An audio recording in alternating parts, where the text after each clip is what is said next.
Picture this deep beneath the weight of millennia, hidden in the heart of a crumbling pyramid. A single chamber remains untouched. The air is thick with silence, undisturbed for thousands of years, as if time itself holds its breath. This isn't just stone and dust, it's a vault of secrets, a mythic time capsule waiting to reveal stories lost to history. Across the world, from the jungles of Mesoamerica to the deserts of Egypt, forgotten temples guard these ancient whispers, preserving legends, rituals, and knowledge that defy the ravages of time. What if these places weren't just ruins, but carefully sealed archives meant to speak to future generations? For centuries, explorers and scholars have been drawn to these enigmatic sites, not just for gold or glory, but for something far more precious, the chance to unlock the minds of those who came before us. Imagine standing in a hidden chamber, your torchlight flickering over walls covered in symbols no one has read in ages. These aren't mere decorations, they're messages, clues to understanding civilizations that saw the world in ways we can barely fathom. The myths etched into these stones aren't just stories, they're keys to lost wisdom, blueprints of cosmic beliefs, and echoes of rituals that once shaped entire cultures.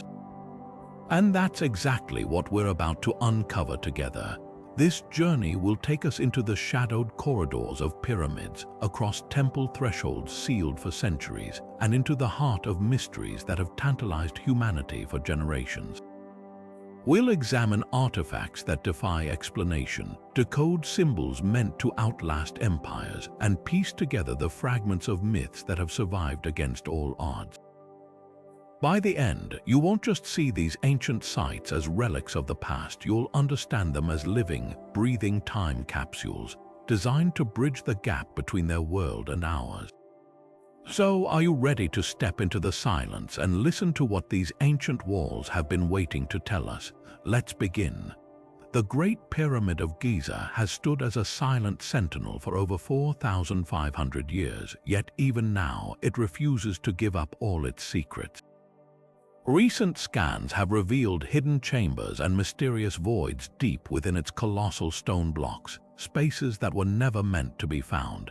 These aren't just architectural quirks, they're deliberate, carefully concealed features tied to the ancient Egyptians' most sacred beliefs.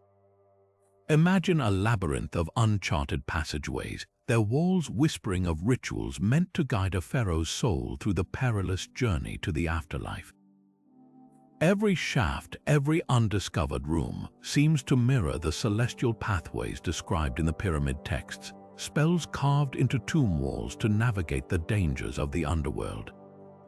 But here's the intriguing question: were these chambers purely symbolic, or did the builders intend for them to be found one day? Some researchers believe these voids served as metaphysical bridges, aligning with stars like Orion's belt to create a celestial map for the dead.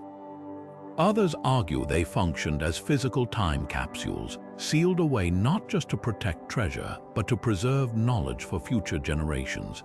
Think about it. The pyramid's builders encoded their understanding of astronomy, mathematics, and theology into its very structure, almost as if they expected someone, centuries later, to decipher their message. Then there's the tantalizing theory of the Big Void, a hidden space above the Grand Gallery large enough to hold something monumental. Could it contain untouched artifacts, scrolls, or even the undisturbed burial equipment of Khufu himself? The Egyptians believed words had power, that inscriptions could transcend time. If so, these chambers might not just be tombs, but carefully crafted archives, waiting for the right moment to reveal their secrets. What's undeniable is that every new discovery peels back another layer of meaning, forcing us to rethink what we know about these ancient architects. Their vision wasn't just about death, it was about legacy, about ensuring their wisdom would echo across millennia. And as we stand on the brink of uncovering more, one thing becomes clear: the Great Pyramid isn't just a relic. It's a conversation, one that's been waiting 4,000 years for us to listen. Beneath the sands of Giza, hidden from the casual observer, lies a place where myth and stone collide, the Osiris Shaft. Descending into this subterranean labyrinth feels like stepping into the underworld itself, a realm where the boundaries between the divine and the earthly blur. Named after Osiris, the god of resurrection and ruler of the afterlife, this three-level complex isn't just a tomb, it's a cosmic blueprint. The deepest chamber holds an empty sarcophagus surrounded by water, mirroring the ancient myth of Osiris trapped in his coffin and cast into the Nile. But why would the Egyptians carve such a precise replica of this story into the bedrock? The answer might lie in the stars. The shaft's alignment mirrors the constellation Orion, which the Egyptians linked directly to Osiris. Just as Orion's belt guided souls to the afterlife in their celestial mythology, the shaft's chambers seem designed to replicate that journey on Earth. Each level represents a stage of initiation, purification, trial, and rebirth, echoing the rituals of secretive priestly cults. Some researchers believe this wasn't just a symbolic tomb, but a training ground for high priests, where they enacted the god's resurrection to harness his power. The walls, though stripped bare by time, likely once bore inscriptions meant only for the eyes of the worthy, spells to navigate the dangers of the Juwat, the Egyptian underworld. But here's the most tantalizing possibility. What if the Osiris Shaft was also a repository for knowledge too sacred to be written down? Ancient texts speak of the Book of Thoth, a legendary tome containing divine secrets of creation, said to be hidden where only the purest could find it. Could this shaft have safeguarded such teachings, its true purpose obscured by layers of myth? Modern excavations have revealed niches and alcoves that suggest more than just ceremonial use. They hint at storage, perhaps for scrolls or ritual objects meant to endure beyond dynasties. The mysteries of the Osiris Shaft force us to reconsider how the ancients viewed time itself. Unlike modern tombs meant to seal away the dead, this complex feels like a bridge, a deliberate attempt to preserve wisdom across epochs. Every carved step, every submerged chamber whispers a challenge to look beyond the physical and see the deeper design. If the pyramids are libraries in stone, then the Osiris Shaft is their most guarded volume, its pages written in water, star alignments, and the silence of empty sarcophagi. What remains isn't just a relic of belief, but a puzzle waiting for the right mind to piece it together. In the depths of Saqqara's sands lies a subterranean marvel that defies logic. The Serapeum, a sprawling underground labyrinth lined with gargantuan granite sarcophagi, each weighing as much as 70 tons. These aren't coffins for kings, but for something far more unexpected, sacred Apis bulls worshipped as incarnations of the god Ptah. The precision of these boxes is staggering. Their lids fit so tightly that not even a hair could slip between them, their surfaces polished to a mirror finish. How did ancient craftsmen with rudimentary tools achieve such perfection? And why go to such lengths for animals? Herodotus, the Greek historian, left cryptic clues. He described the Apis cult as a cornerstone of Egyptian spirituality, where a single bull, chosen for specific markings, became a living deity. Upon its death, the bull was mummified with rituals rivaling those of pharaohs, then sealed in one of these monolithic sarcophagi. But here's the mystery. Modern examinations reveal many of these boxes are empty. Were they plundered, or were some never meant to hold physical remains? Some researchers propose a radical theory. The Serapeum wasn't just a tomb, but a repository for something far more esoteric. The bull's deaths coincided with celestial events, and the sarcophagi's alignment with constellations suggests a deeper astronomical purpose. Then there's the enigma of the boxes themselves. The granite was quarried over 500 miles away, transported without wheels, and shaped with precision that rivals modern engineering. A few fringe theorists even argue the technology required didn't exist in ancient Egypt's known toolkits. Could these sarcophagi have been repurposed from an even older, lost civilization? Or were they designed to resonate at specific frequencies, as some acoustic studies hint, turning the entire Serapeum into a kind of harmonic chamber? The most haunting question remains: if the bulls were vessels of divine energy, as the Egyptians believed, what happened to the knowledge they symbolized?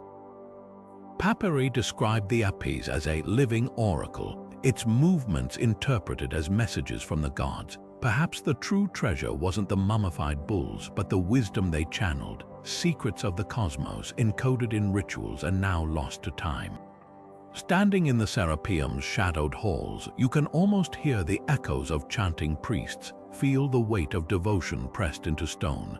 This isn't just a crypt, it's a silent sermon on how the sacred and the inexplicable intertwined in the ancient mind. High on the walls of Hathor's temple at Dendera, a series of carvings defy simple explanation. One in particular has sparked fierce debate for decades: a strange, elongated object resembling a modern light bulb, complete with what looks like a filament, a socket, and even a cord snaking toward what could be interpreted as an energy source. To the untrained eye, it's eerily similar to electrical technology, something that shouldn't exist in ancient Egypt. But is this truly evidence of forgotten science, or is there a more conventional explanation hidden in the symbolism of the past? Mainstream Egyptologists point to the imagery's context within the temple's broader cosmology. They argue the so-called Dendera light bulb is actually a depiction of a lotus flower sprouting from a primordial mound, a symbol of creation and rebirth tied to the sun god Ra. The filament is likely a snake representing the divine energy of the god Harsomptus, emerging from the lotus to symbolize the dawn of a new day. The temple walls are covered in similar motifs, all echoing the cyclical renewal of life central to Egyptian belief. Even the cord may be a stylized version of the Djed pillar, an emblem of stability, or the scepter, a sign of power. In this reading, the carving isn't a technical diagram, it's a poetic metaphor, a spiritual allegory carved in stone. Yet alternative theorists refuse to dismiss the carving so easily. They highlight the precision of the bulb-like shape, the clear demarcation of its components, and the absence of other lotus designs in such a rigid geometric form.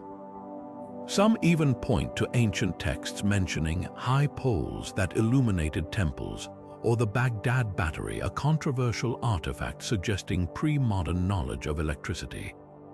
Could the Dendera relief be a literal blueprint, a record of technology lost to time? Proponents of this view argue that if the Egyptians mastered monumental architecture and advanced medicine, why not energy manipulation? But here's the twist: both perspectives might hold fragments of truth. The Egyptians were masters of symbolic thinking, where objects often carried layered meanings. What if that light bulb was neither purely metaphorical nor purely technical, but a bridge between the two, a representation of divine illumination, both spiritual and perhaps tangible? The temple itself was a place of ritual and mystery, where priests performed ceremonies in shadowed halls lit by flickering torches.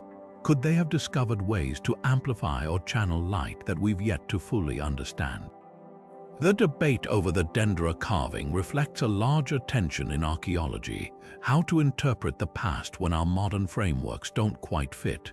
Whether it's a sacred symbol or a relic of forgotten tech, one thing is certain: the relief challenges us to reconsider the boundaries of ancient ingenuity.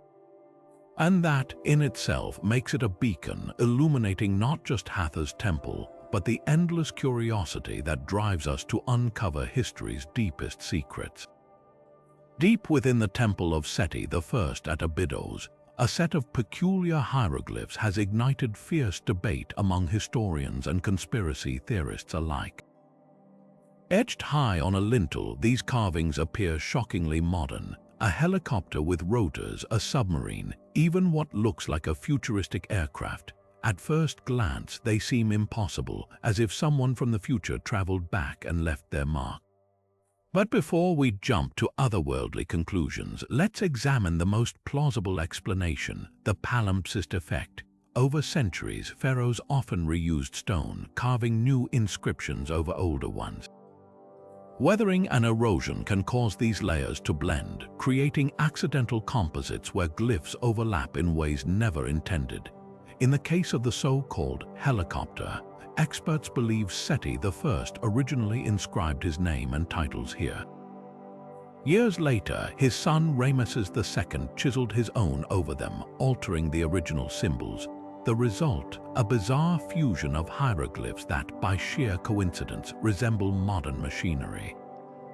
Detailed analysis shows the helicopter is actually a combination of at least 3 separate glyphs: a bird, an arm, and a semicircle, distorted by time and recarving. Yet, even with this explanation, the allure of these carvings persists.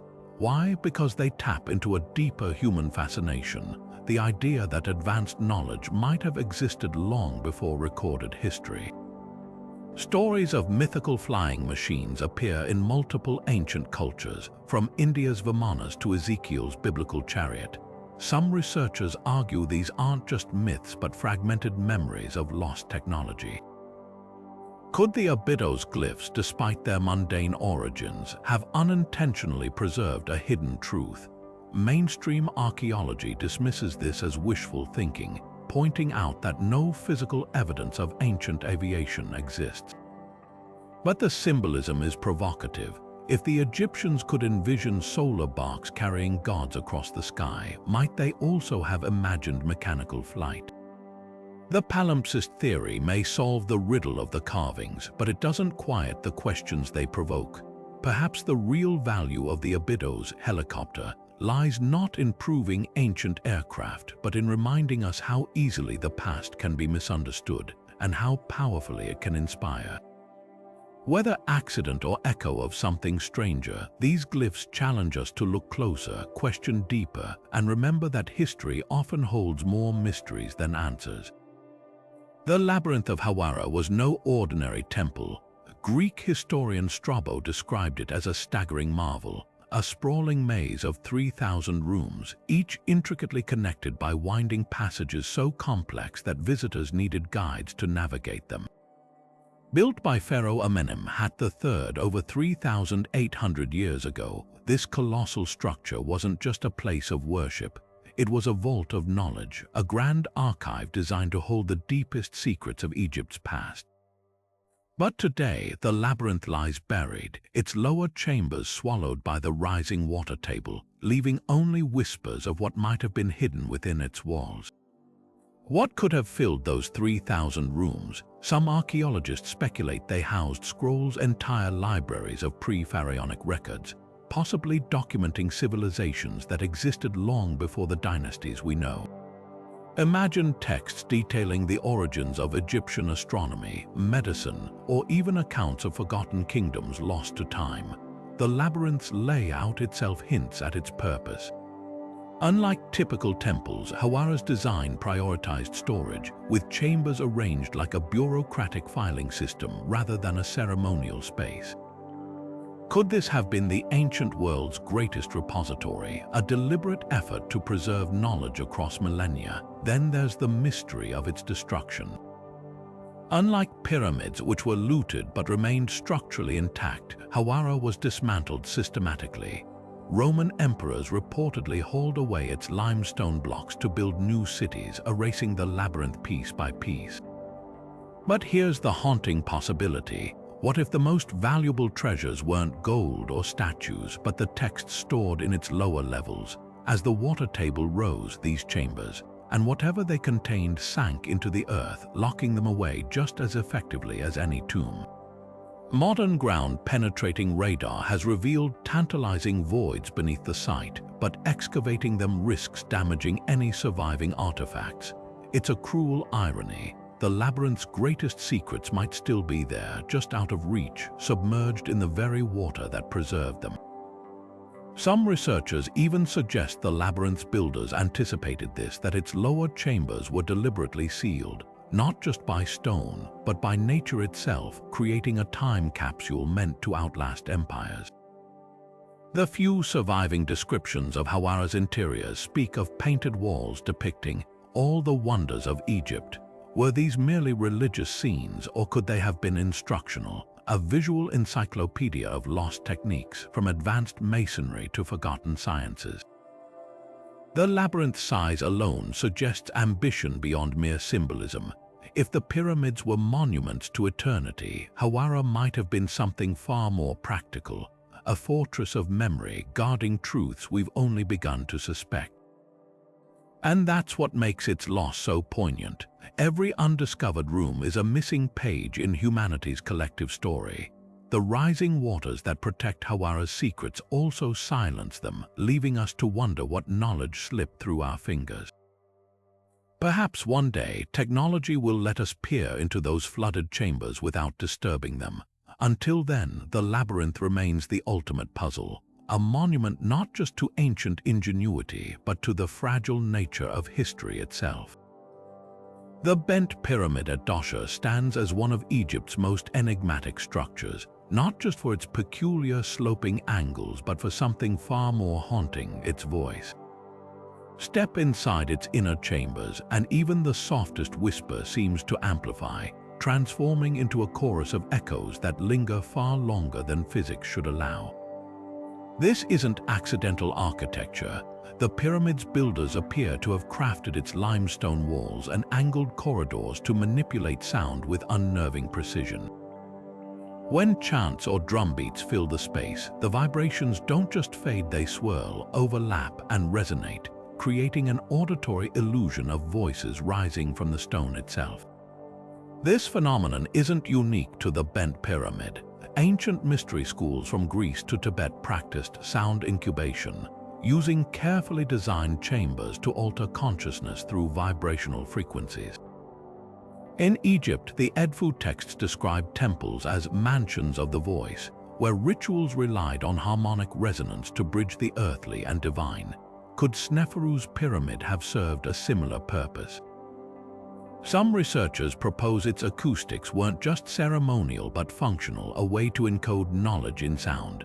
The Pythagorean concept of the music of the spheres suggests ancient cultures understood sound as a fundamental cosmic force. If the Egyptians shared this belief, then the bent pyramid's echoes might be more than eerie side effects. They could be intentional, a form of auditory time capsule designed to preserve sacred frequencies across millennia. Modern experiments reveal something startling. Certain chants, particularly those in the harmonic series used in Vedic and Egyptian rituals, trigger standing waves in the pyramid's chambers, a phenomenon where sound vibrations sustain themselves, creating pockets of palpable energy. Was this the secret behind the pyramid's design? Texts from the New Kingdom describe initiation rites where priests bathed in sound to induce visions, a process eerily mirrored in contemporary studies of brainwave entrainment. The pyramid's acoustics might have functioned like a tuning fork, aligning the mind to states where hidden teachings could be transmitted not through scrolls but through vibration. But here's the mystery: why go to such lengths? Why sculpt an entire monument to harness sound? The answer might lie in the pyramid's most baffling feature: its bent shape. Unlike later smooth-sided pyramids, Sneferu's structure shifts angles mid-construction, a correction long debated by scholars. But what if the bend wasn't a mistake but a sonic amplifier? Acoustic modeling shows the abrupt change in slope creates interference patterns, focusing certain frequencies toward the burial chamber like an ancient microphone. Pair this with the pyramid's alignment to specific stars, and you have a structure that doesn't just house the dead, it communes with them. The implications are profound. If sound was the medium, then the pyramid's true treasure wasn't gold or inscriptions, but something intangible, frequencies meant to outlast language itself. Imagine chanting a melody in a chamber tuned to preserve it, knowing that thousands of years later, the same notes would still hum in the air. That's the genius of the bent pyramid. It isn't just a tomb or temple, it's an instrument, one that still plays its ghostly song for those willing to listen. And perhaps buried in those echoes lies a message we've yet to fully hear. Rising 4,600 meters above the Tibetan plateau, Mount Kailash doesn't just dominate the landscape, it defies explanation. Unlike jagged Himalayan peaks, its four near-perfectly symmetrical faces mirror the geometry of a pyramid, each aligned with cardinal directions with uncanny precision. To pilgrims, this is the home of Shiva, a sacred axis where heaven and earth meet. But for a team of Russian scientists who mapped its slopes, the mountain structure raises a provocative question. Could this be more than a natural formation?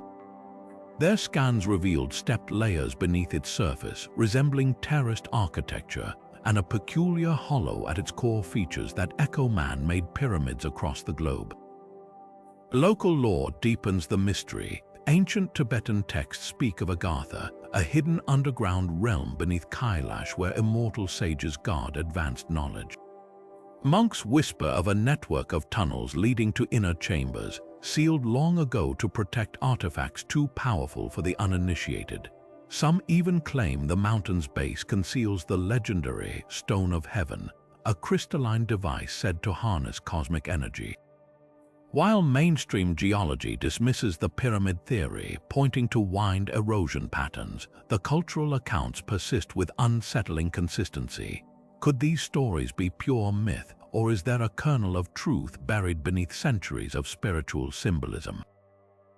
Consider the mountain's bizarre hydrological behavior. Four major rivers, the Indus, Sutlej, Brahmaputra, and Karnali, originate from Kailash's slopes, yet no glacier feeds them. Instead, they emerge fully formed from underground springs, defying conventional watershed models. Hindu scriptures describe this as divine design, the mountain pouring forth the sacred waters of creation. But alternative researchers argue it hints at engineered hydraulics, perhaps remnants of lost technology. The mountain's magnetic anomalies add fuel to the debate. Compasses spin wildly near its base, and satellite imagery shows metallic reflections deep within its rock, phenomena unmatched elsewhere in the Himalayas. Even rituals surrounding Kailash suggest an awareness of its strangeness. Pilgrims circumambulate its 53-kilometer perimeter but never attempt to climb it, obeying an unbroken tradition that the summit is forbidden. Those who have defied the taboo, like Soviet climbers in the early 20th century, reportedly returned with accounts of sudden aging, hallucinations, or unexplained illnesses. Science chalks this up to altitude sickness, but believers see it as proof of the mountain's sacred boundary, a force field between realms. The most compelling evidence might lie in its alignments. Kailash sits at the exact center of an ancient global network of sacred sites, forming a precise great circle with the pyramids of Giza, Angkor Wat, and Easter Island's Moai. The odds of this occurring naturally, astronomers estimate less than 1 in 10 million. Whether carved by gods, architects, or glaciers, Mount Kailash challenges our definitions of nature and artifice. It stands as a riddle wrapped in devotion, its truths hidden not in shadows but in plain sight, where faith and geology collide. Angkor Wat sprawls across the Cambodian jungle like a stone hymn to the cosmos, its walls whispering a duality of myth and mathematics. At first glance, its towering bas-reliefs depict classic Hindu tales churning oceans, battling deities, the dance of creation. But look closer. The same carvings that illustrate Vishnu reclining on the serpent Ananta also trace celestial patterns, mirroring constellations as they appeared in the 12th century. This isn't just art, it's a celestial almanac carved in sandstone, aligning the sacred with the scientific in ways modern researchers are only beginning to decode. Take the Western Gallery's famous churning of the Milk Ocean panel. The gods and demons pulling the serpent Vasuki form precise geometric arcs that, when mapped, correspond to the path of the Milky Way during the spring equinox of 1170. Even the Naga serpent's coils match the sinuous curve of the ecliptic, the sun's apparent yearly path across the sky. Were these alignments intentional? Archaeoastronomers point to the temple's cardinal orientation, deviating slightly from true west to align with the setting sun during the spring equinox. flooding the central sanctuary with golden light. This annual event wasn't just symbolic, it marked the Khmer New Year, synchronizing human rituals with celestial mechanics. But Angkor's greatest secret might lie beneath its foundations. Local monks speak of the Naga Chamber, a vault rumored to store thousands of palm leaf scriptures sealed away by the temple's original builders. French archaeologist Georges Trouvé claimed to have found its entrance in 1934, a hidden staircase descending into darkness, only to be ordered by colonial authorities to halt excavation.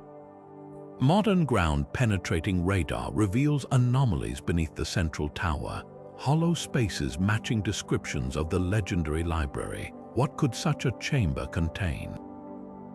Khmer inscriptions reference celestial diagrams and star maps used by priest astronomers to predict eclipses and monsoons.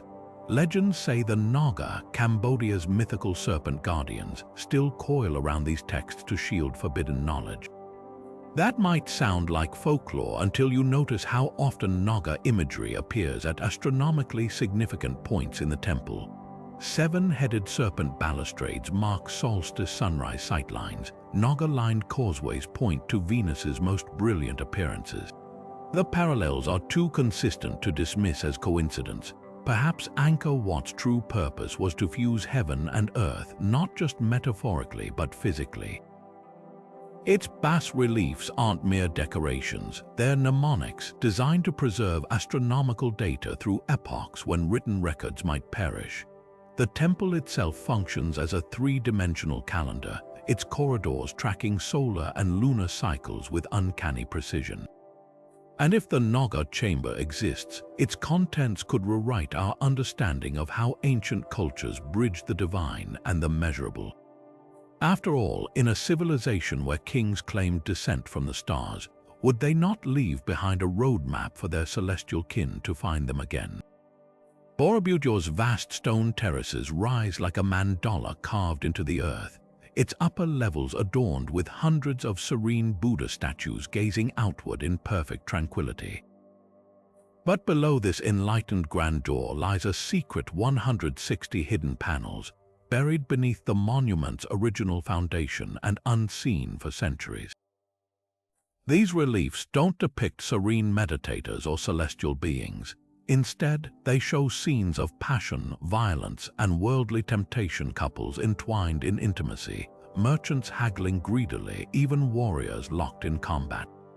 Why would the builders of this sacred site, a monument to transcendence, seal away such vivid portrayals of human desire?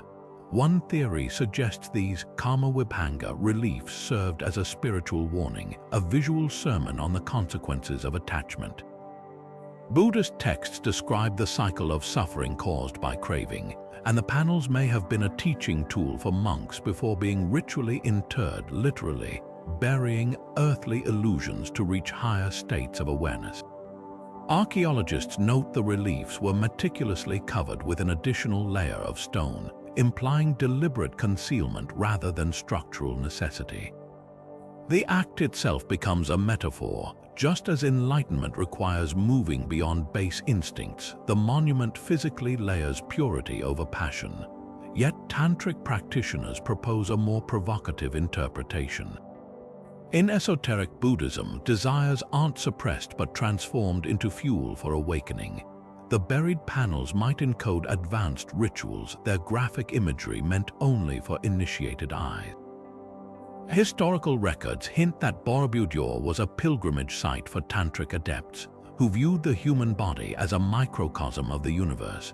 If so, sealing the reliefs could have protected their power from misuse, locking away teachings too potent for casual observers. Then there's the unsettling possibility that the panels were hidden not by monks but by later rulers. When Borobudur was rediscovered in the 19th century, local Javanese Hindu communities still spoke of a king who ordered the base entombed after deeming its content too disruptive. Were these scenes censored to enforce orthodoxy or to prevent social unrest?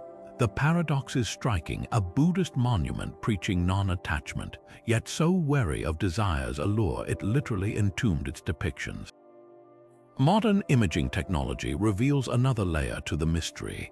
The buried panels are carved with unprecedented precision, their depth and detail exceeding the visible reliefs above.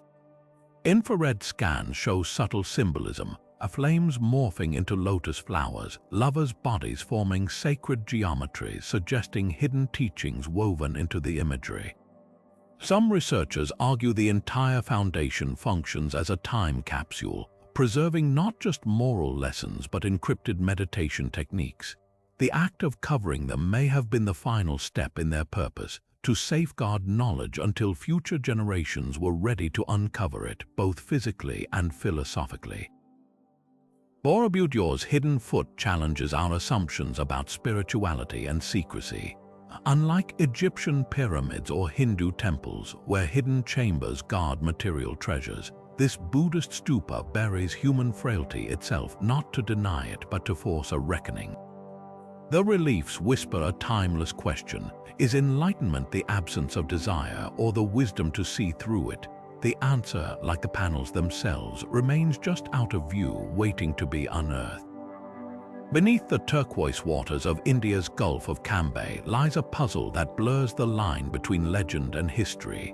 In 2001, marine archaeologists mapping the seafloor stumbled upon a sprawling network of stone structures, rectangular foundations, staircases, and even what appear to be ancient drainage systems, all submerged under nearly 40 meters of water. The most striking discovery, a cluster of pillars sheathed in an unusual metal alloy, their surfaces unnaturally smooth despite centuries beneath the waves.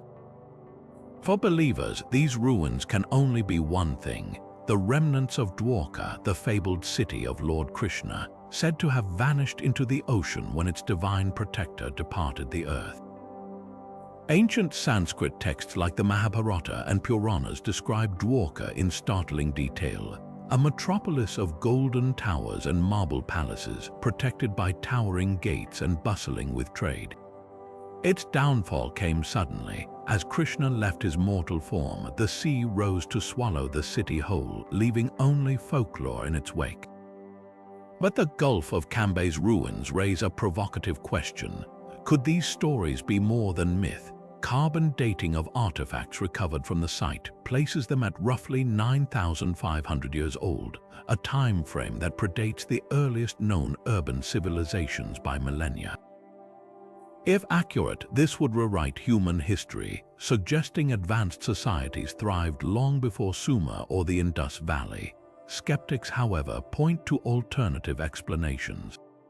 The metal-clad pillars, while unusual, might belong to a later period, perhaps a medieval port swallowed by shifting tides. Geological studies confirm the Gulf of Cambay was once dry land, with sea levels rising dramatically around 7,000 years ago due to glacial melt.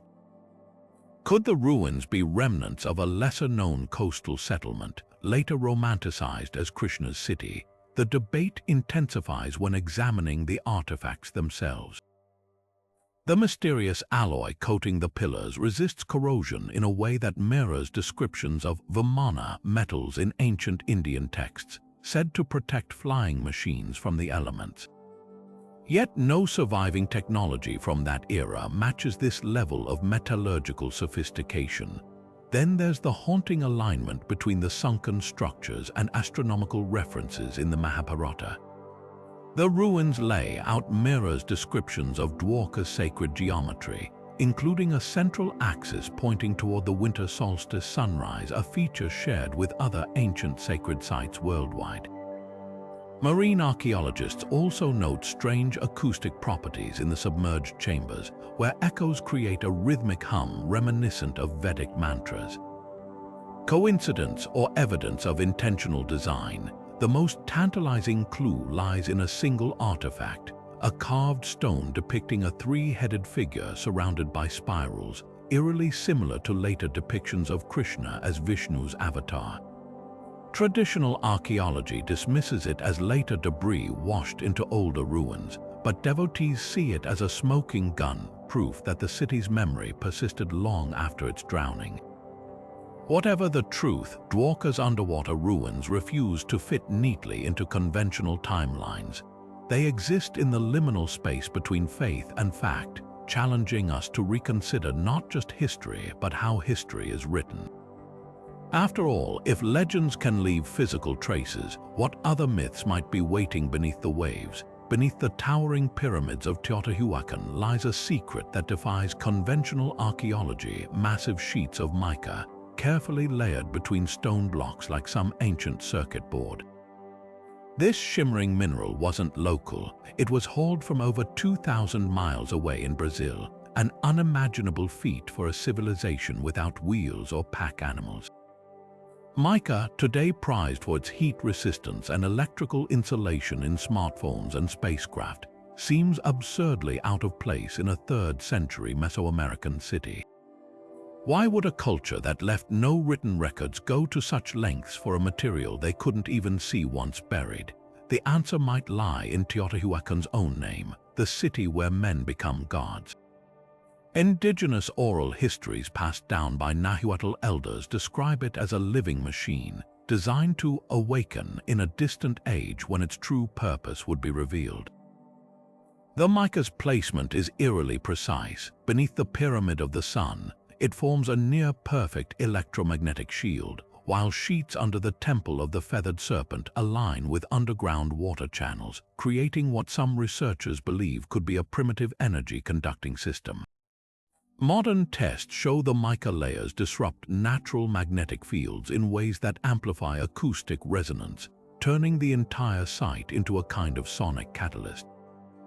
But here's the twist. Mesoamerican creation myths speak of previous worlds destroyed by catastrophes, each ending when humanity forgot how to listen to the stones. The Popol Vuh, the sacred text of the Kailash Maya, describes temples as singing structures that could commune with deities through vibration. Could Teotihuacan's mica have served a similar function?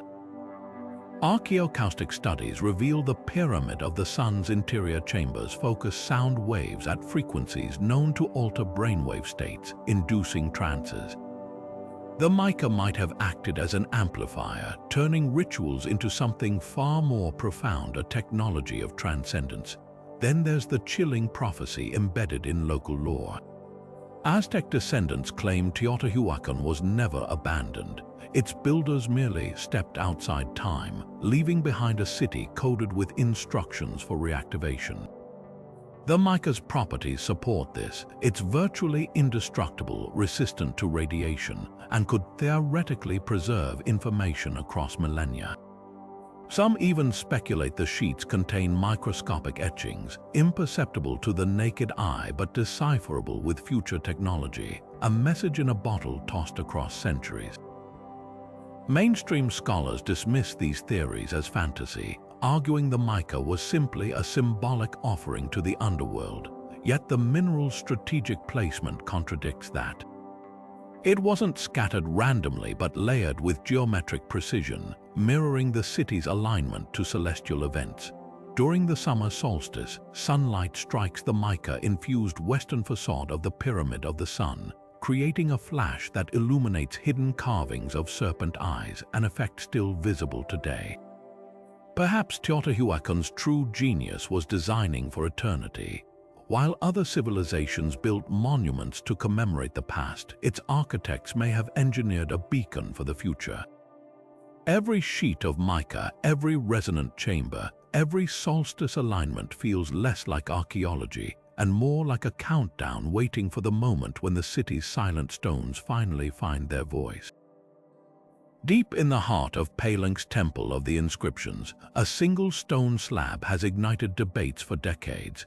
The intricately carved sarcophagus lid of King Pakal the Great, ruler of the Maya city-state in the 7th century, shows the monarch in a pose unlike any other royal burial art. To some, its unmistakable Pakal leans back in what looks like a cockpit, his hands gripping controls, his foot pressing a pedal, surrounded by flames and mechanical details that wouldn't be out of place in a modern spacecraft. Swiss author Erich von Däniken famously seized on this imagery in the 1960s, declaring it proof of ancient alien contact. But is this really a Mayan astronaut, or are we projecting our own technological fantasies onto a sacred symbol? The key lies in understanding Maya cosmology. Their world wasn't flat or static, it was a layered universe where the underworld, earth, and heavens were connected by the axis mundi, the world tree. Pakal's posture mirrors the maize god's rebirth, a central theme in Maya art.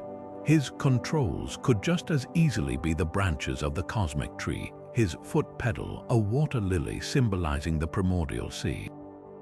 The flames around him match depictions of the sun's journey through the underworld at night, a cycle the Maya tracked with obsessive precision.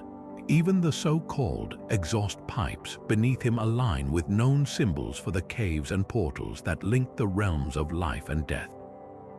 This lid isn't a technical diagram, it's a spiritual roadmap showing Pakal's soul navigating the celestial pathways to immortality. But here's where it gets fascinating.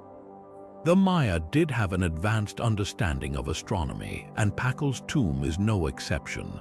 The sarcophagus lid's imagery corresponds to specific constellations visible during his reign. The spaceship's angles mirror the position of the Milky Way during winter solstice, when the Maya believed the gateway to the underworld opened. The 9 levels of the machine might represent the 9 tiers of Xibalba, the Mayan underworld, or even the 9 lords of the night from their complex calendar system. Could the lid be both a spiritual allegory and a coded star map? Mesoamerican scholars point to similar dual-purpose artifacts like the Dresden Codex, which blends myth with precise astronomical tables. Von Däniken's theory crumbles under linguistic scrutiny. The glyphs surrounding Pakal explicitly describe his divine lineage and rebirth, not extraterrestrial intervention. Yet the astronaut interpretation persists because it taps into a deeper human urge to find familiar patterns in the unknown.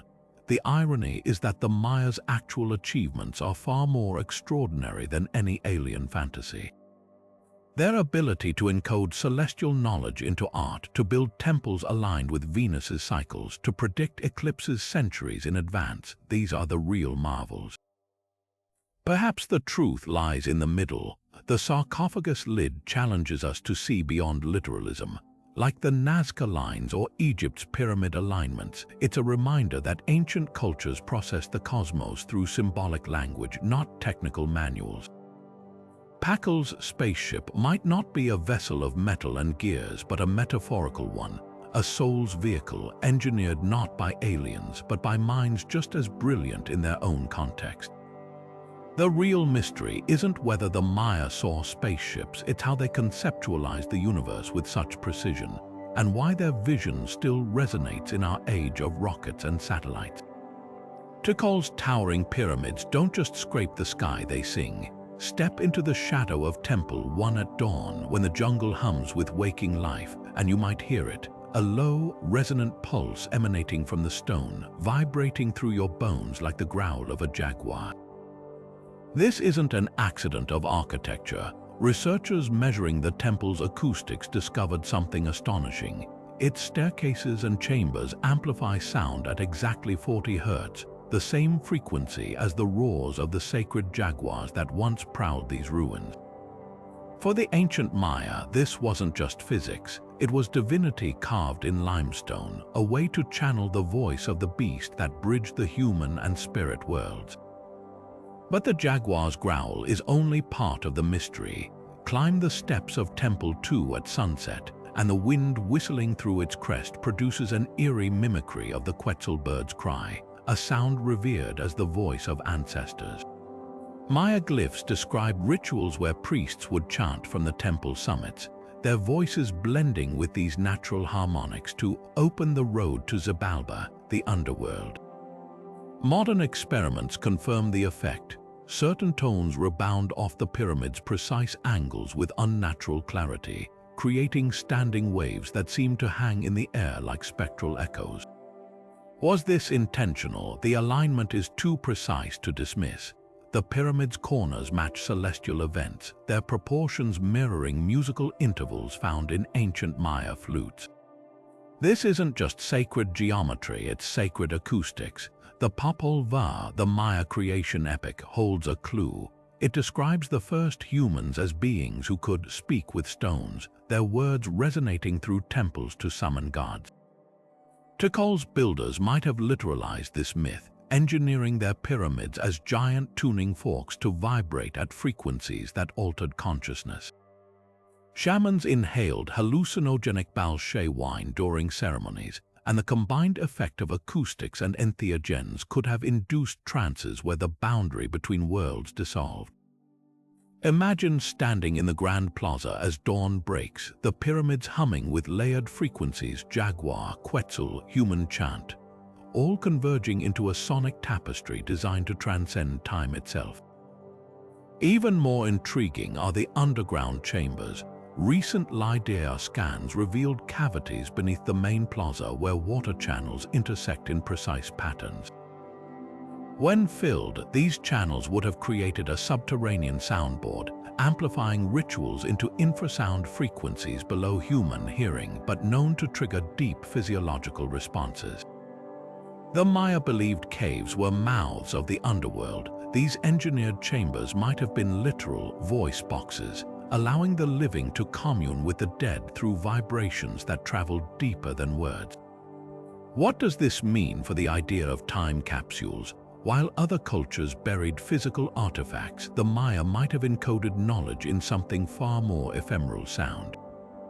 Their calendar systems, astronomical observations, and creation myths could have been preserved not just in glyphs, but in the very frequencies their architecture amplified. Modern attempts to replicate these acoustics suggest the pyramids functioned like fractal antennas, resonating with celestial cycles. A chant sung during Venus's rise could have harmonized with the planet's position, creating a living record of cosmic events. The chilling beauty of Tikal's design is that its message isn't locked in stone, it's unlocked by it. Even today, when the wind races through the temple corridors, it carries whispers of a civilization that didn't just build monuments but instruments. Instruments tuned to frequencies we're only beginning to measure, let alone understand. The real-time capsule here isn't a chamber or a codex, it's a song, one that still lingers in the air, waiting for ears attuned to its ancient pitch.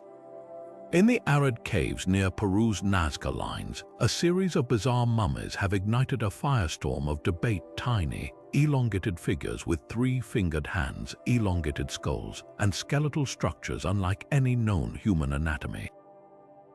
Dubbed the Nazca mummies, these enigmatic remains have been dismissed by skeptics as elaborate hoaxes and hailed by believers as potential evidence of extraterrestrial contact or a lost humanoid species. But beyond the sensational headlines, what does the science actually reveal? Forensic analysis presents a paradox. Some specimens, like the infamous Maria, exhibit biological consistency, internal organs, bone density, and joint structures that suggest they were once living beings, not assembled artifacts. Advanced imaging reveals spinal columns, rib cages, and even what appears to be a brain cavity, all anatomically coherent. Yet their three-digit hands and feet lack the evolutionary logic of terrestrial primates. Stranger still, some samples tested by independent labs show DNA with unidentifiable sequences, though critics argue contamination could explain the anomalies. The most compelling detail, a fine metallic powder coating certain specimens, later identified as osmium, a rare, corrosion-resistant element used in spacecraft components today. But context matters. The region has a history of pre-Inca mortuary practices, including ritual skull deformation and elaborate funerary bundles that could be misconstrued as alien by the untrained eye. Local cultures like the Paracas left behind skulls with elongated craniums, achieved through binding, a far cry from extraterrestrials, but proof that ancient peoples manipulated human remains for symbolic purposes.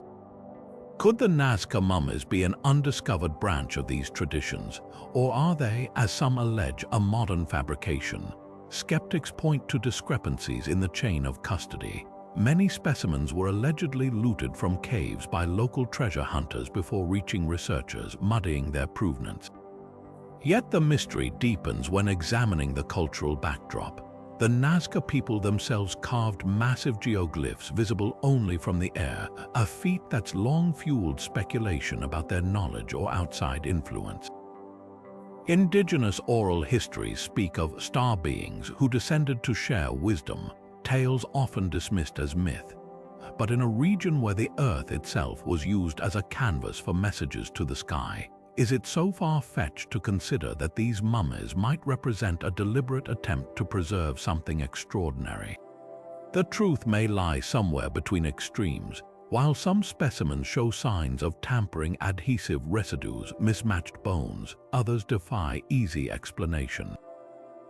Until rigorous, peer-reviewed studies are conducted on uncontaminated samples, the Nazca mummies remain a riddle wrapped in controversy. Whether they're relics of an unknown civilization, sophisticated hoaxes, or something even more unexpected, one thing is clear: they challenge us to question what we think we know about history's hidden chapters. And sometimes the most profound discoveries begin with the willingness to ask uncomfortable questions. Göbekli Tepe's massive T-shaped pillars rise from the earth like silent sentinels of a forgotten epoch, their surfaces etched with intricate carvings of beasts and symbols that defy easy interpretation. But beneath this ancient complex lies an even greater enigma, a series of deliberately sealed chambers, their contents hidden for 12,000 years.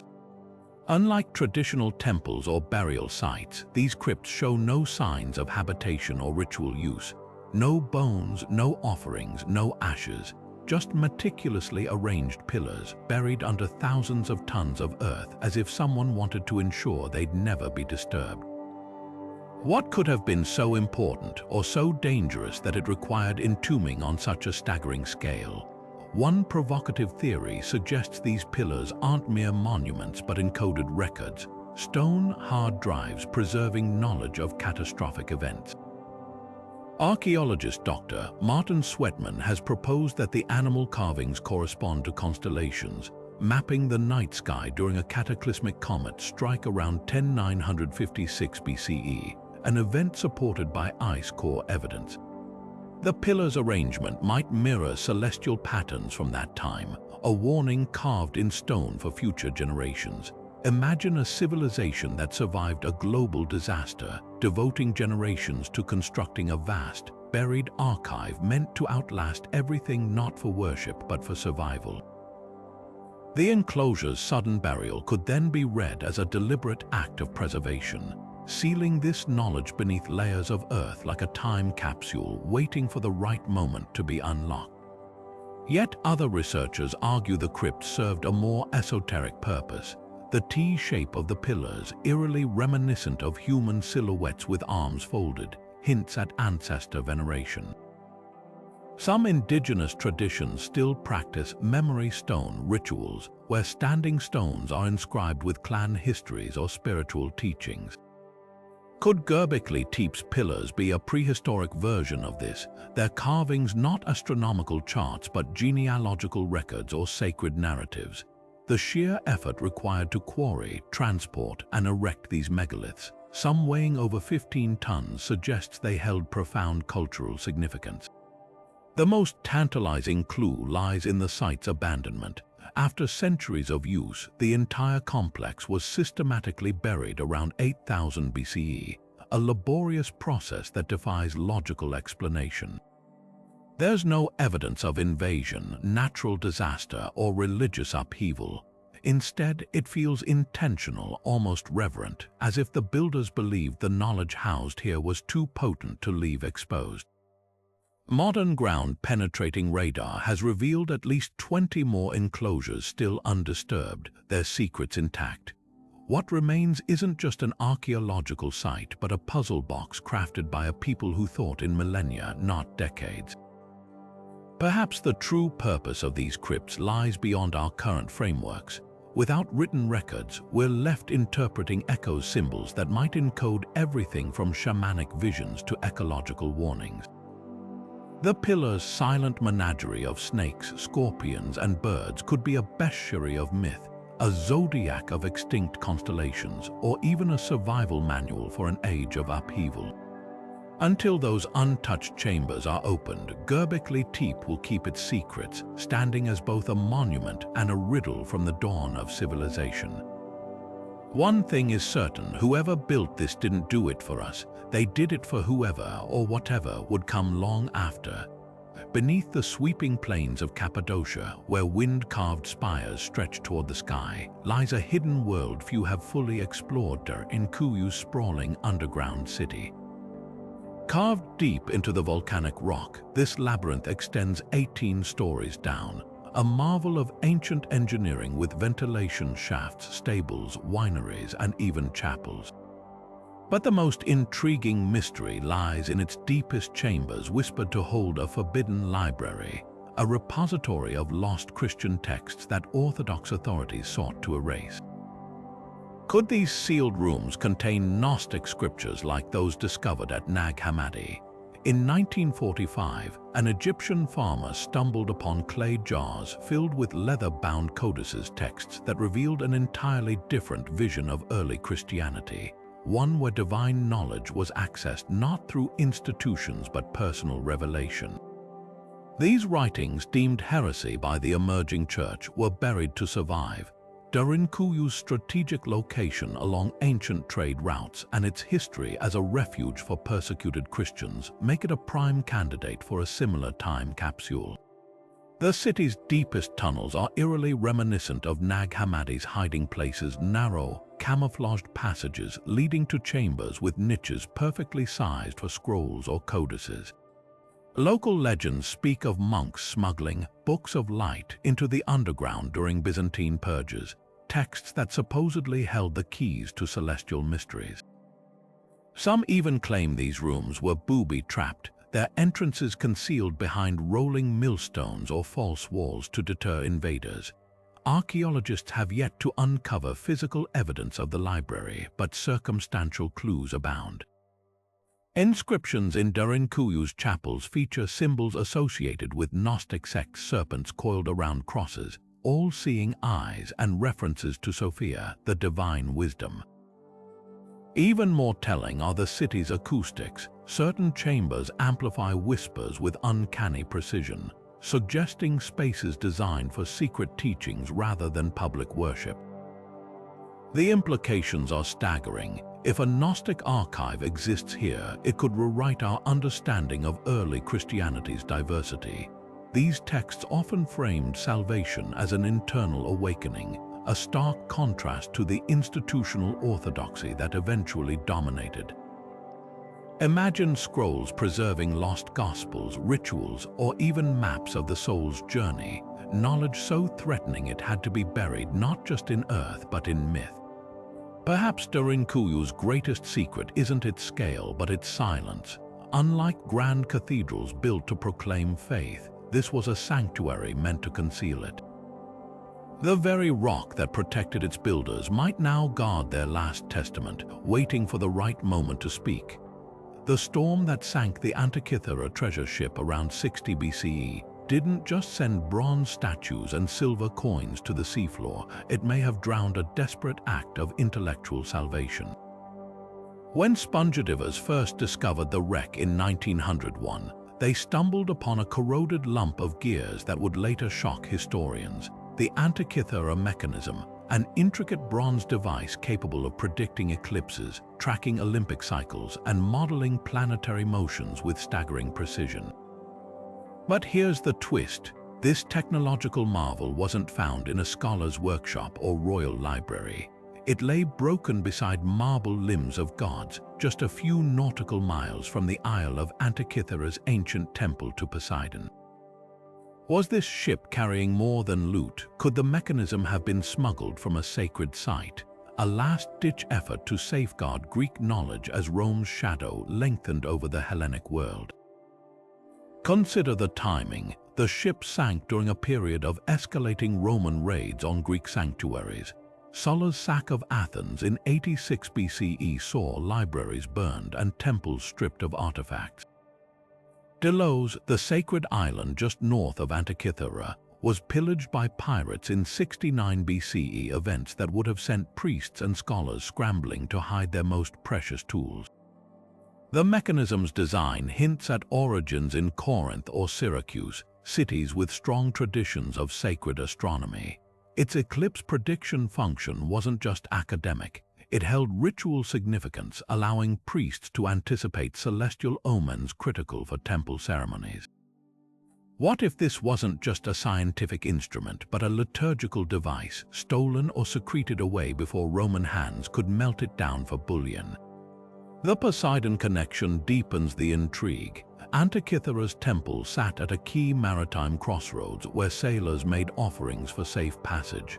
Ancient texts describe such sanctuaries housing theoremata, sacred demonstration models used to teach cosmic order. The mechanism's bronze dials, engraved with zodiac signs and festival dates, align perfectly with this tradition. Even its compact size suggests portability, as if meant to be quickly moved. Perhaps its last guardians chose the sea as a hiding place, trusting Poseidon's depths to protect their knowledge until calmer times. Yet the most haunting clue lies in the wreck's cargo mix. Alongside the mechanism, divers found luxury goods, glassware from Rhodes, gold jewelry, and a hoard of coins from Pergamon, a city whose great library rivaled Alexandria's. This wasn't just a merchant's haul, it had the hallmarks of an elite, possibly even priestly, evacuation. The mechanism's fragmentation tells a grim story. Its pieces were found scattered, as if someone had tried to dismantle it mid-journey. Did the ship's crew, realizing their vessel was doomed, attempt to break the device to keep its secrets from falling into the wrong hands? Modern reconstructions reveal the mechanism's true brilliance. Its differential gears, previously thought invented 18 centuries later, could simulate the moon's irregular orbit with near-perfect accuracy. This wasn't just technology ahead of its time, it was technology out of place, more suited to a temple's inner sanctum than a scholar's desk. The Greeks believed astronomy was the language of the gods. The Antikythera mechanism might have been their Rosetta Stone, a cipher to decode divine will. Its loss at sea, then, becomes tragically poetic, a machine meant to chart the heavens, swallowed by the very domain of the god it may have once served. What survives isn't just metal and math, but a question. How much more was lost when Rome's conquest severed the thread of ancient knowledge? The mechanism's survival, even in fragments, suggests there were those who fought to preserve light against the tide. Every gear tooth, every engraved glyph, is a testament to humanity's timeless drive to protect wisdom, even if it means hiding it in the last place anyone would look. Easter Island's caves hold more than just echoes. Hidden within their lava tubes lie fragments of wooden tablets carved with the enigmatic Rongorongo script, a writing system so isolated and mysterious that not a single character has been definitively decoded. These artifacts, tucked away in the island's most inaccessible corners, may be the last echoes of a civilization that once thrived before ecological disaster reshaped its fate. The question haunting researchers isn't just what these symbols mean, but why they were hidden so deliberately. Were they meant to preserve sacred knowledge when oral traditions faltered, or do they carry warnings scribed by a culture that saw its own collapse coming? The tablet's placement is as telling as their symbols. Unlike ceremonial objects left in open-air shrines, these were stashed in caves like the Ona Kai Tangata, whose name ominously translates to cave where men are eaten. Some theories suggest the Rapa Nui people, witnessing their forests vanish and soil erode, began inscribing their most vital knowledge genealogies, navigation star charts, agricultural techniques as a failsafe against cultural amnesia. Polynesian voyagers relied on oral traditions passed down through chants. If those chains broke, the island's history might vanish forever. The tablets could have been their backup drive, etched in wood to outlast human memory. Yet other fragments hint at something darker.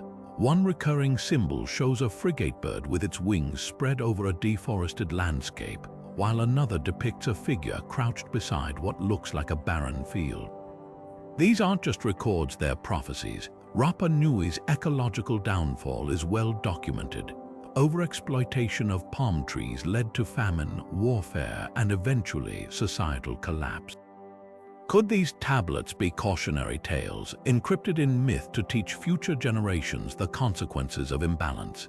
Indigenous cultures worldwide often encode ecological wisdom in storytelling. The Aboriginal Australian firehawk myths, for example, accurately describe controlled burning practices. Rongorongo might serve a similar purpose, blending practical lessons with spiritual allegory.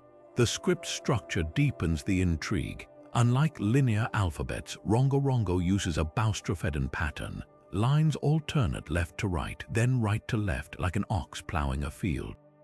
Some researchers argue this reflects cyclical thinking, a world view where history repeats unless corrected. The few surviving oral traditions speak of Hota Matar, the island's mythic founder, who allegedly brought the tablets from a drowned homeland. If true, the Rapa Nui may have already known the cost of environmental negligence before they ever set foot on the island. Decoding attempts have been plagued by paradox. Early missionaries burned most tablets as pagan artifacts, leaving only 26 fragments. Those that survived resist translation because Rongorongo has no clear descendants, no Rosetta Stone to bridge the gap. But modern technology offers glimmers of hope. Spectral imaging has revealed previously invisible markings, while AI pattern analysis suggests the script might log lunar cycles or crop rotations. One tantalizing clue, the glyph for fish, appears alongside tally marks matching known tuna migration periods. This could mean Rongorongo wasn't just sacred text but a practical almanac, blending ritual and survival science. The most haunting possibility is that the tablets were never meant to be read by outsiders. Their hiding places, lava tubes reachable only by rope or swim, suggest secrecy, even urgency. Perhaps the Rapa Nui's last elders, watching their world shrink, chose to bury not treasures but truths. Truths about how to live when resources dwindle, how to remember when no one is left to speak, and how to warn across centuries without words the future might understand. What remains isn't just a linguistic puzzle, but a mirror. Easter Island isn't merely a cautionary tale of ecological ruin. It's a testament to resilience, to the human drive to leave messages in bottles we know may never be found. The cave's silence today might be the most eloquent message of all. Civilizations don't end when their statues fall, but when their stories go unheard. The Rongorongo tablets, still guarding their secrets, challenge us to listen not just with our ears, but with our choices. In the parched sands of China's Tarim Basin, a collection of mummies lies buried in the scorched earth, their fair hair still golden, their woven clothes vibrant with color, their faces frozen in time with features that look distinctly European. These aren't figures from a lost Western expedition or medieval traders. Carbon dating places them here over 4,000 years ago, millennia before the Silk Road formally connected East and West. Their presence rewrites the narrative of ancient Eurasia, proving that cultural exchange wasn't just a later phenomenon, it was etched into the fabric of prehistory itself. Take the so-called Beauty of Lulan. Her delicate felt hat and woolen cloak dyed deep crimson, her high cheekbones and long nose defying expectations of who should have been wandering this desert so long ago. Genetic testing reveals her ancestry traces not to East Asia, but to ancient populations of the Afanasivo culture, nomadic herders from Siberia and the steppes. Yet her burial goods include millet, a crop cultivated by Chinese farmers, and her people spoke Tocharian, an Indo-European language later found in Buddhist manuscripts from the region. How did these threads intertwine so early? The mummies' textiles tell their own story. Some wear twill patterns identical to those found in Celtic burials in Europe, while others sport striped leggings reminiscent of Anatolian weavers. This wasn't just trade, it was transmission. The dyes used, like madder root red and indigo, couldn't have been locally sourced, implying networks stretching thousands of miles at a time when mainstream history assumes isolated cultures. Even their DNA complicates the plot. While their maternal lines show steppe roots, paternal lines reveal markers from the Bactria Margiana civilization, a sophisticated Bronze Age culture from modern-day Turkmenistan. These weren't wanderers lost in the desert. They were nodes in a hidden web of connections. But why does this matter? Because it shatters the myth of the Silk Road as the first bridge between East and West. Long before formal trade routes, there were whisper networks, exchanges of language, technology, and genes that flowed across continents like wind over dunes. The Tocharians didn't just appear in Xinjiang. They thrived, adapting Chinese metallurgy to craft their own bronze ritual mirrors while preserving hymns to deities that mirrored Vedic gods. Their very existence suggests a Bronze Age world far more interconnected than we ever imagined. Yet the most haunting question isn't how they got there, it's why they vanished. By the time the Han Dynasty chronicles mention the Tarim Basin, the Tocharians are already ghosts, their legacy absorbed by incoming Uyghur and Turkic peoples. Only their mummies remain, lips parted as if mid-word, their DNA and textiles whispering a truth that official histories missed. Civilization was never a series of isolated sparks, but a fire stoked by countless hands passing embers across the dark. High above the sandstone pillars of Karnak's temple complex, a celestial masterpiece unfolds across the ceilings not as mere decoration, but as a meticulously painted archive of the night sky. These astronomical ceilings, often overshadowed by the grandeur of the columns below, hold coordinates to the heavens so precise they could guide a modern telescope. One panel in the hypostyle hall captures the northern constellations as they appeared in the reign of Seti I, with stars like Draco and Ursa Major positioned exactly where astronomers confirm they shone 3,300 years ago. But this wasn't just a snapshot of the cosmos. The Egyptians annotated these stars with hieroglyphs describing their divine counterparts, Orion as Osiris, Sirius as Isis, blending science and myth into a single sacred language. What's startling is the ceiling's utility. During the annual Opet festival, priests used these star maps to recalibrate the temple's alignment, ensuring its axis mirrored the celestial pathways of the gods. The ceiling's depictions of the Nile flood's timing, tied to Sirius's heliacal rising, suggest these weren't passive records but active tools. Imagine a priest tracing the ceiling's dotted lines with a ritual rod, synchronizing earthly rituals with cosmic rhythms. The precision implies something even more profound. These weren't just observational aids, but a transferable system. If future generations lost the knowledge of how to read the skies, the ceilings could reteach them. But why encode this knowledge so vividly? The answer might lie in the temple's own life cycle. Karnak wasn't built in a single era, it grew over centuries, with each pharaoh adding layers aligned to new celestial events. The ceilings became a living document, updated like a celestial ledger. Some researchers argue they functioned as a backup drive for priestly knowledge, safeguarding astronomy against political upheaval or cultural decay. A section in the Temple of Khonsu even depicts a rare lunar eclipse, its date matching historical records of a celestial omen during Ramesses II's reign.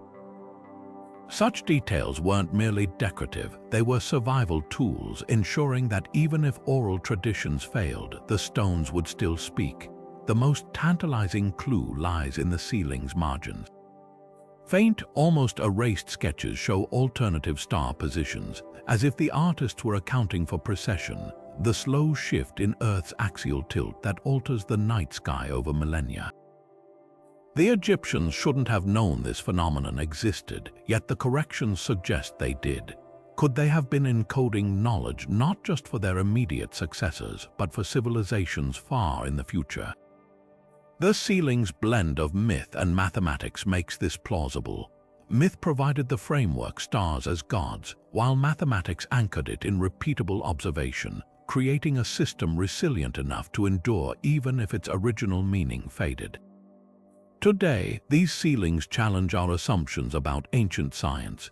We often frame their astronomy as primitive stargazing, Yet Karnak's architects treated the sky as a clock, a calendar, and a scripture all at once. The real mystery isn't how they mapped the stars, but why they went to such lengths to preserve that map. Perhaps they understood something we're only now rediscovering, that civilizations rise and fall, but the stars remain. And if you want your wisdom to last, you don't carve it in stone, you paint it across the heavens. Chichen Itza's sacred cenote isn't just a water-filled sinkhole, it's a shimmering vault of sacrifices, a place where the Maya offered treasures to Chok, the rain god, in exchange for life-giving storms. But among the jade masks and ceremonial knives hauled from its depths, one group of artifacts stands out, golden discs no larger than a hand's breadth, etched with intricate celestial diagrams. When researchers cleaned away centuries of sediment, they uncovered something astonishing: precise depictions of solar eclipses, complete with dates calculated centuries in advance using the Maya's legendary long count calendar. These weren't mere decorations, they were timekeeping devices, encoded prophecies cast into the waters as messages to the gods. The discs' designs reveal a civilization obsessed with celestial cycles. One shows a serpent devouring the sun, a direct reference to Kukulkan, the feathered serpent deity whose shadow still slithers down El Castillo's steps during equinoxes. Ancient inscriptions describe eclipses as moments when Kukulkan would swallow the sun's fire, signaling transitions between cosmic eras. The disk's eclipse dates align with moments of drought or political upheaval in Mayan records, suggesting they served as both warnings and invitations. By offering these golden calendars to the cenote, priests may have been attempting to bargain with time itself, appeasing the gods to ensure the cycle would continue rather than collapse. But why bury this knowledge underwater? The answer lies in Mayan cosmology. Cenotes weren't just wells, they were portals to Xibalba, the underworld where time flowed differently. Texts like the Dresden Codex describe rituals where objects submerged in sacred waters became seeds for future rebirth. The gold discs, resistant to corrosion, were perfect vessels for this purpose, their celestial data preserved like seeds waiting to sprout. Modern divers have found similar discs placed in precise formations, mirroring constellations visible during key astronomical events. This wasn't random disposal, it was celestial gardening, sowing knowledge in the underworld soil so it might bloom when needed. The most chilling disc depicts a date yet to come, December 21st, 2058, a solar eclipse coinciding with the end of a Mayan calendrical cycle. While scholars debate whether this marks another end times prophecy or simply a reset, the implication is clear. The Maya didn't just track time, they spoke to it.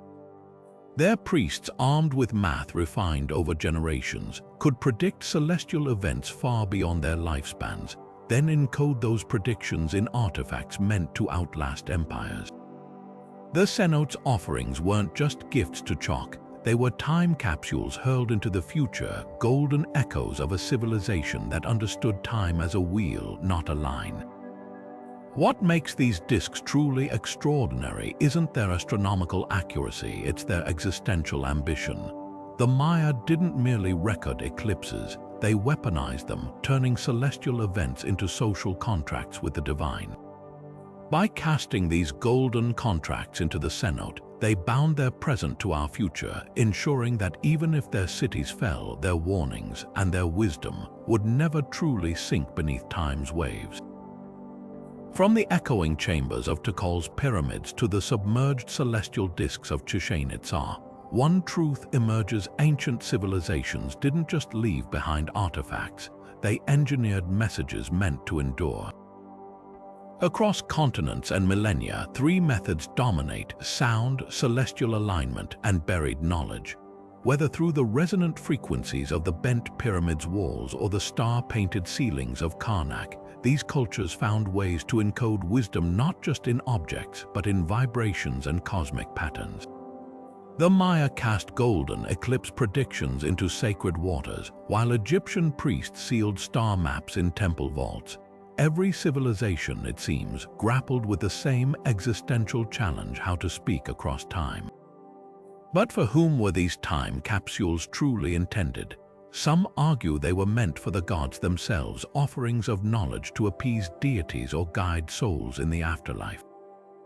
The Osiris Shaft's watery tomb, mirroring celestial pathways, suggests a bridge to the divine, while Borobudur's buried panels may have been hidden to protect sacred truths from unworthy eyes. Others propose a more pragmatic purpose. These were survival manuals for future humans. Göbekli Tepe's sealed pillars or the Rongorongo tablets of Easter Island read like emergency broadcasts, warnings carved in stone against the cyclical collapse of civilization. Yet perhaps the most intriguing possibility is that these methods were never meant to be deciphered at all. The act of encoding itself, whether in sound, stars, or buried chambers, may have been the point. By entrusting knowledge to the rhythms of the earth and sky, these cultures fused the temporal with the eternal, creating systems that transcended language. A pyramid's hum, a constellation's shift, a buried scripture, each becomes a dialogue with infinity, less about preserving answers than ensuring the questions would never fade.